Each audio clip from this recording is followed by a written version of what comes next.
Anahal, ketemu lagi di Story Anahal bersama saya Zakia Hilma. Saat ini kita sedang menghadapi revolusi industri keempat yang dikenal dengan revolusi industri 4.0. Revolusi ini merupakan era yang berkembang sangat pesat, bahkan dampaknya terciptanya pasar baru bahkan lebih dahsyatnya lagi. Era digital ini tidak hanya berdampak pada bidang industri saja, tetapi berdampak pada dunia pendidikan tentunya. Bagaimana fenomena pendidikan di era revolusi industri 4.0 ini? Nah, Sobat Anahal semua, kali ini kita kedatangan tamu dari tokoh pendidikan. Beliau adalah Bapak Abdul Rahim, SPD MPD. Beliau merupakan alumni NTSN 1 Kudus pada tahun 1990. Beliau sekarang menjabat sebagai Kepala SMP Negeri 5 Kudus. Assalamualaikum Bapak. Waalaikumsalam warahmatullahi wabarakatuh. Ya, terima kasih telah menyempatkan waktunya untuk datang ke kita. Nah, membahas tentang revolusi industri 4.0 ini, gambaran secara umum mengenai revolusi industri 4.0 ini apa menurut Bapak?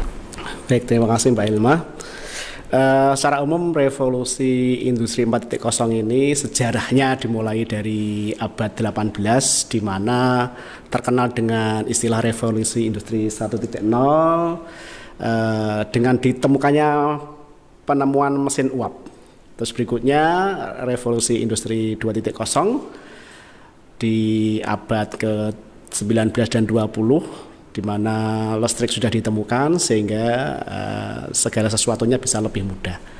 Dan revolusi industri 3.0 di tahun 1970-an itu sudah mulai ditemukan komputerisasi sehingga banyak mesin-mesin sudah mulai terhubung dengan komputer. Dan yang terakhir sekarang ini eranya era revolusi industri 4.0 di mana di situ dimulai dari tahun 2010 sampai sekarang dengan mengedepankan teknologi informasi dan komunikasi atau mungkin istilah paling kerennya era digital.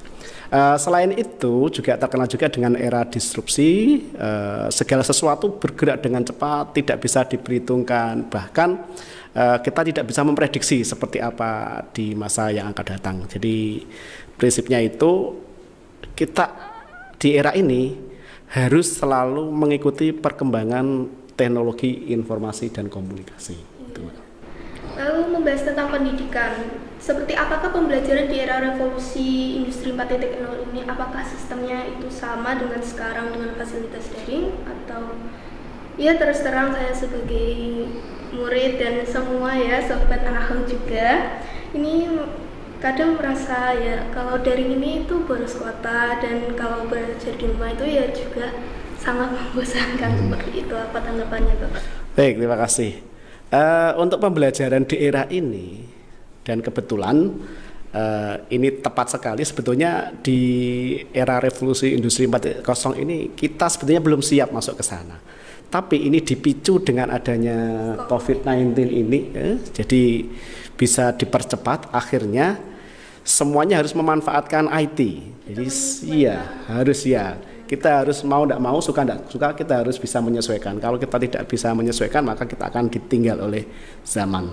Nah, terkait dengan pembelajaran di era ini, seperti apa gambarannya? Jadi metode daring yang tadi dikemukakan Mbak Hilma itu hanya salah satu dari era ini.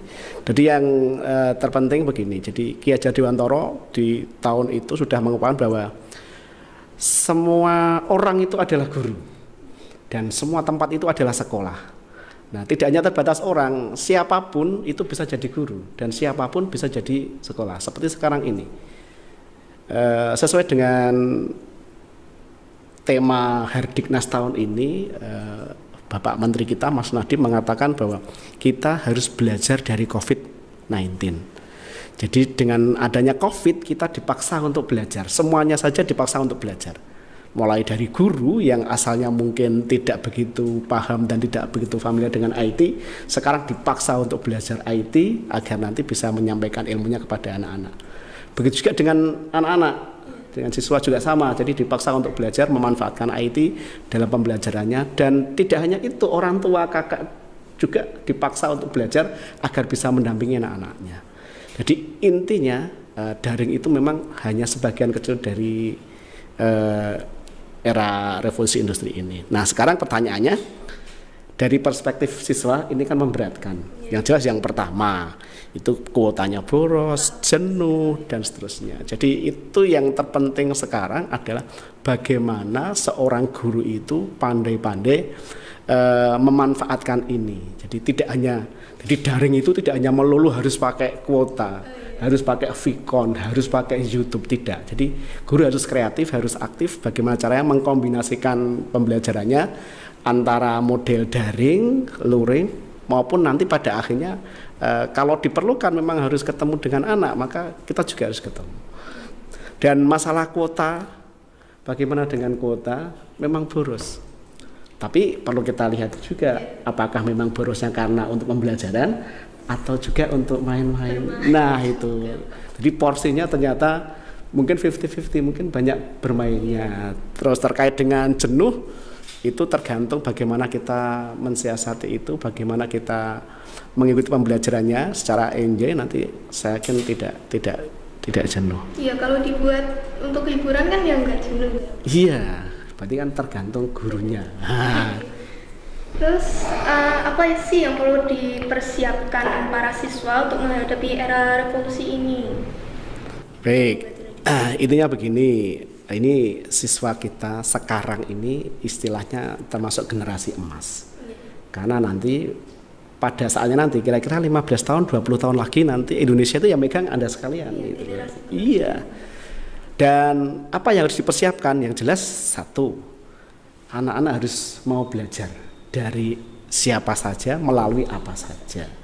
Atau bahasa kerennya kita harus berliterasi. Nah saat ini literasi yang paling pas adalah literasi digital. Jadi kita jangan sampai ketinggalan dengan teknologi informasi. Dan yang terpenting adalah para siswa harus bisa membekali diri. Kalau istilahnya di pendidikan itu karakternya harus karakter mulia. Kalau di kita karena madrasah itu ya akhlakul karimahnya harus dipupuk. Karena saya yakin di era digital apa saja ada di sana. Tergantung kita mau ambil yang mana. Mau yang positif banyak, mau yang negatif apalagi. Kalau kita tidak membentengi diri kita dengan karakter yang mulia atau akhlakul karimah, maka saya rasa nanti banyak efek negatif yang bisa kita dapatkan. Pintar-pintar menyeleksi. Iya betul. Untuk filternya memang dari diri kita sendiri. Di samping nanti juga ada program-program dari pihak sekolah atau madrasah untuk mengarahkan anak agar tidak sampai ke arah-arah yang negatif.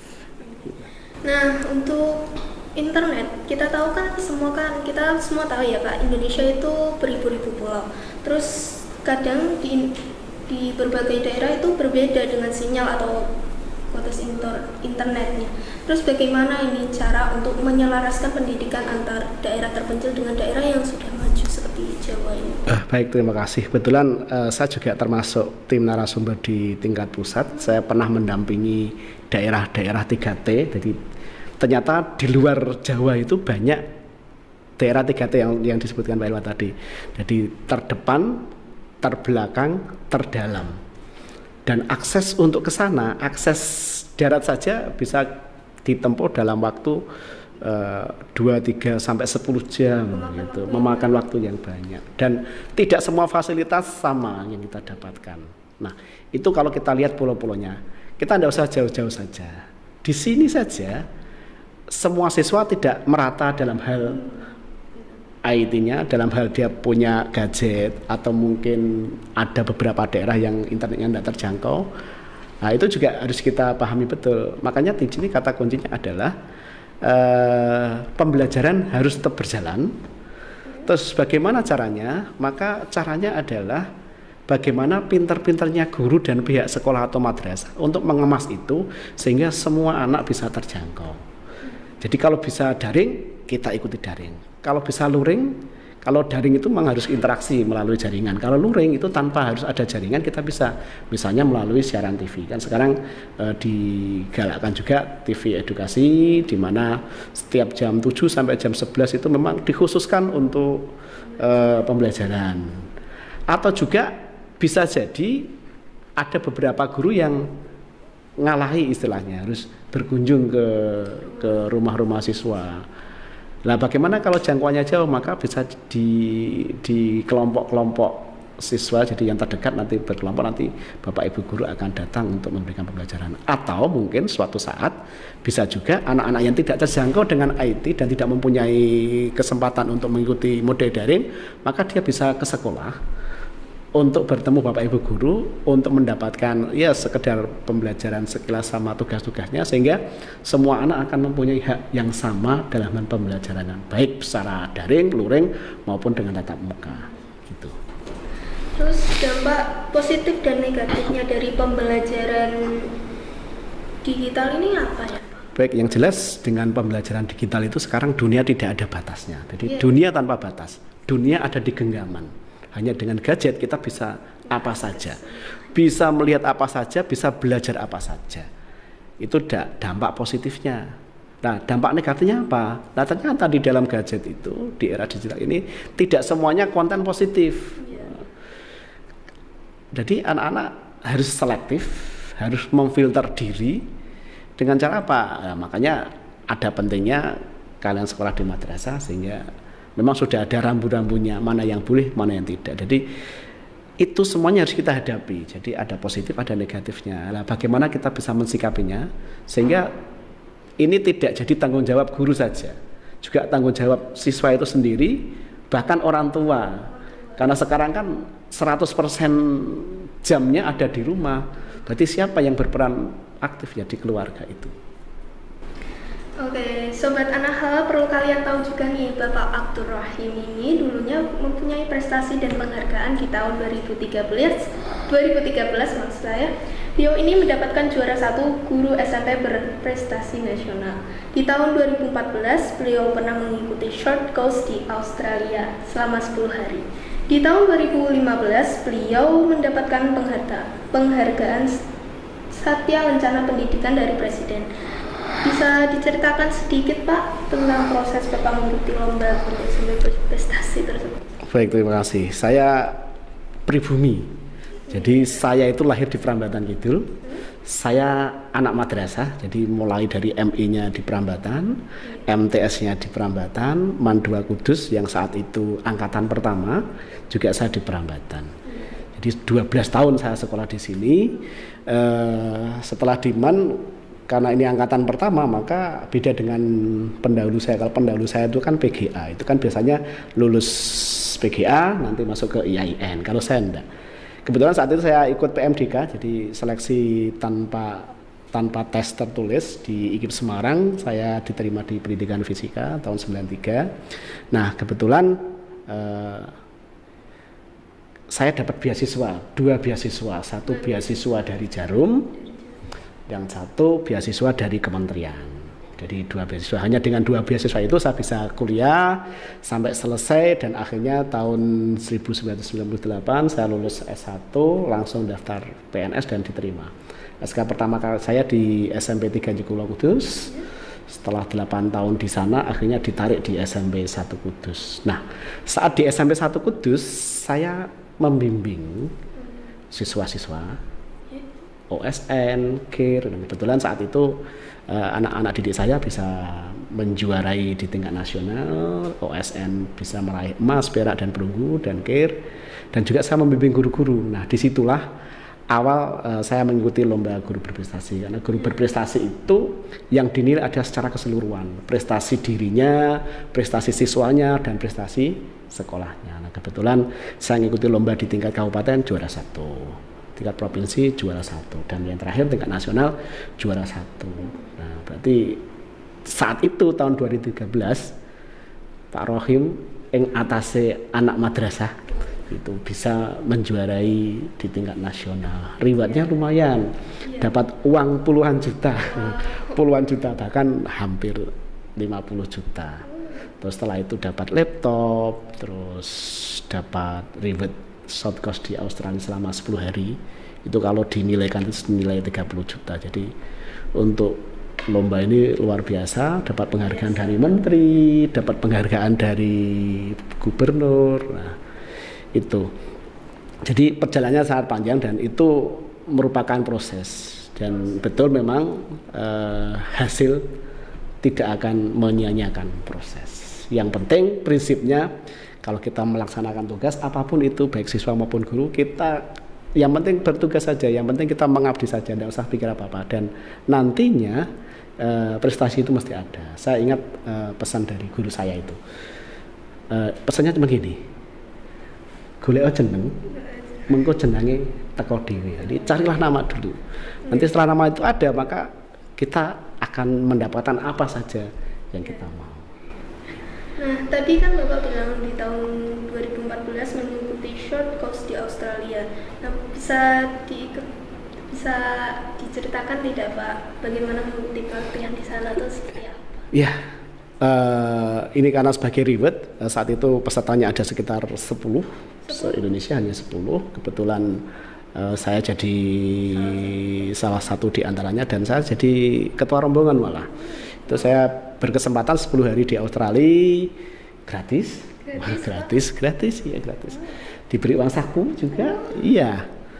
Jadi selama 10 hari saya di sana di 3 negara bagian, mulai dari Melbourne, Canberra dan Sydney. Di sana mengikuti beberapa kegiatan, di antaranya kita mengikuti kursus kilat di sana, mengikuti pembelajaran siswa-siswa di sana, dan juga di akhir periode itu kita diharuskan mengajar murid-murid di sana. Dan yang membanggakan, ternyata ada beberapa sekolah di sana itu ternyata ada pelajaran bahasa Indonesia. Iya, jadi ternyata di Australia juga beberapa sekolah itu ada pelajaran bahasa Indonesia, dan memang walaupun beberapa di negara bagian itu tidak mengenal Indonesia, hanya mengenal Bali sebetulnya. Di Indonesia itu mana Indonesia? Kalau Bali dia kenal. Iya. Gitu. Nah, jadi itu, jadi kebetulan seperti itu, dan alhamdulillah selama 10 hari banyak pengalaman yang sangat berharga. Kita bisa melihat pendidikan di sana, dan pada akhirnya nanti setelah dari sana kita harus bisa mendesiminasikan temuan-temuan kita selama di sana. Tapi ternyata setelah saya simpulkan, sehebat-hebatnya di sana ternyata lebih hebat di Indonesia. Iya, ternyata lebih hebat di Indonesia. Mungkin hanya sisi-sisi tertentu aja yang sana lebih hebat, tapi secara umum kalau kita suruh milih, pendidikan di Indonesia luar biasa. Negara Indonesia penduduknya juga luar biasa, ramah-ramah. Di sana semuanya individualis dan seterusnya. Jadi intinya begitu. Iya. Dan ada satu cerita menarik. Di sana kebetulan saya ditemukan seorang Indonesianis. Indonesianis itu ada komunitas orang Australia yang cinta sama Indonesia. Jadi ada komunitasnya. Kebetulan saya ditemukan itu, saya kagum. Saat dia sambutan, dia ternyata pakai apa? Pakai bahasa Jawa Kromo Inggil. Bahasa Jawa Kromo. Padahal itu dia profesor dari universitas di sana. Ternyata di sana komunitas luar biasa. Di Melbourne itu ada sekitar 100 orang Indonesianis. Bahkan mereka bisa nabuh gamelan. Ya, mereka itu bukan orang Indonesia. Bukan orang Indonesia, jadi orang Australia, tapi yang senang dengan Indonesia. Cinta dengan kebudayaan. Iya, termasuk dia berusaha untuk belajar bahasa Indonesia dan belajar budaya Indonesia. Jadi saat di sana disuguhi mereka lagi main gamelan, ada sindennya juga orang Australia gitu. Sebagian besar akademisi. Jadi seperti itu. Jadi ternyata sehebat-hebatnya di luar negeri ternyata lebih hebat di Indonesia. Lebih hebat negara kita. Iya. Nah, harapan Bapak ini apa kepada generasi muda semuanya? Baik, harapan saya karena ini adalah generasi emas, maka jangan sia-siakan periode ini, karena ke depan tantangannya lebih luas. Kalau kemarin eranya sudah revolusi industri 4.0, nantinya itu sudah 5.0. Di Jepang itu sudah era industri sudah berubah, sudah 5.0. Jadi sudah integrasi. Jadi kalau dulu kalau sekarang dunia ada di genggaman tangan, kalau sekarang nanti dunia ada di genggaman kita nantinya. Jadi dengan jejaring nanti kita bisa menemukan apa saja. Jadi harapan saya, manfaatkan masa mudamu seindah mungkin, nikmati masa mudamu, sehingga nantinya dengan bekal yang cukup dari madrasah dan dari digitalisasi yang ada sekarang ini, maka nanti semuanya akan balance, sehingga kedepannya Indonesia ini akan dikuasai oleh anak-anak muda sekarang yang berakhlakul karimah, sehingga Indonesia bisa lebih maju dari sekarang. Nah, Boleh bagi sedikit motivasi tidak Pak untuk mungkin sobat Anahal semua gitu untuk termotivasi seperti Bapak? Baik, ini rahasia saya itu ada 3. Jadi kalau kita melakukan sesuatu itu yang penting ada, yang pertama harus restu orang tua. Restu orang tua itu sangat penting. Jadi kemanapun, di event apapun saya selalu minta restu orang tua saat itu. Yang kedua, restu guru. Itu penting. Jadi jangan sampai melupakan guru. Sampai sekarang pun saya masih ingat. Saya dulu di sini. Disinilah tempat favorit saya. Di sini ya, di sini itu ada Sanggar Pramuka, ada OSIS. Itu adalah markas saya saat saya sekolah. Itu dan intinya melakukan sesuatu dengan jalan yang lurus. Tidak usah noleh kanan noleh kiri. Lakukan saja. Masalah hasil itu nanti urusan Allah yang. Tetap semangat, semoga saja anak sekalian bisa lebih hebat dari saya. Saya itu bukan apa-apa di sini. Oke, terima kasih motivasinya. Terima kasih sudah menyempatkan waktunya Bapak untuk datang ke sini, untuk datang ke studio. Sekian wawancara saya dengan Bapak Abdur Rahim.